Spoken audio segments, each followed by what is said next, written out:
Well, the story of the day is, of course, the news from the Vatican that George Pell has died. Despite a wrongful conviction, he died an innocent man and maintained his grace and composure in the face of extraordinarily difficult circumstances.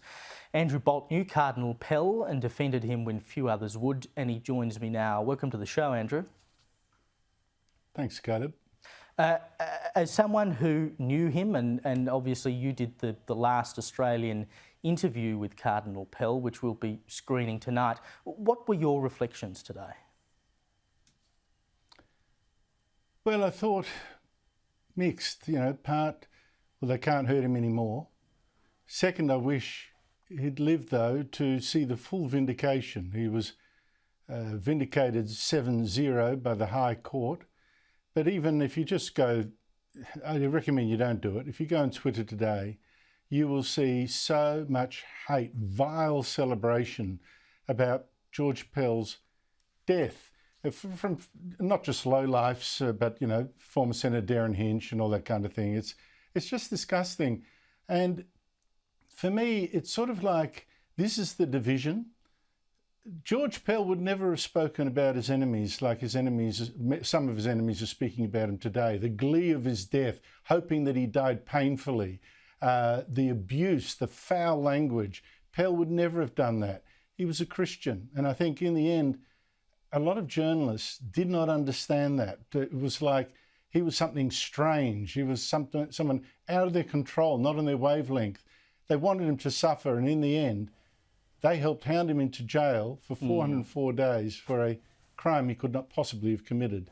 Well, that's it. I mean, that trial and obviously the media circus that ensued was a pretty dark time in Australian journalism. I mean, it seemed as though a lot of the news media had decided he was guilty before the trial had even been run, and ultimately we know he spent time in jail.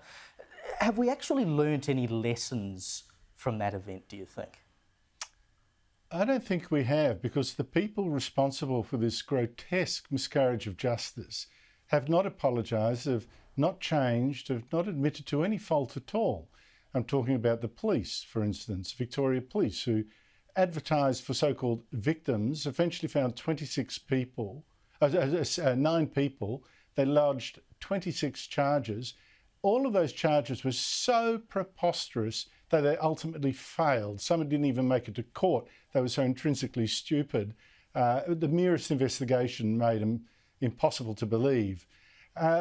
Why haven't they been held to account for that? What other citizen in this country has had that done to them? And then the 2 Victorian Supreme Court judges who dismissed his first appeal, even though the 3rd judge on that tribunal, on that panel, went at great lengths to show why this alleged rape could not possibly have happened. He allegedly raped 2 boys at once in his cathedral, even though one of the boys, now dead, said it never happened. And even though, when you had a look at the evidence, neither George Pell, the alleged rapist, nor the alleged victim could have been in the room where it happened, allegedly, at the time this claimant said, because it was a sacristy just after Mass being used by people going to and fro, and changing, bringing back sacred objects from the Mass. The whole thing was just preposterous, yet people to this day still believe it. And I find that amazing. And what's even more amazing to me is that through all of this, George Pell retained his faith in his God.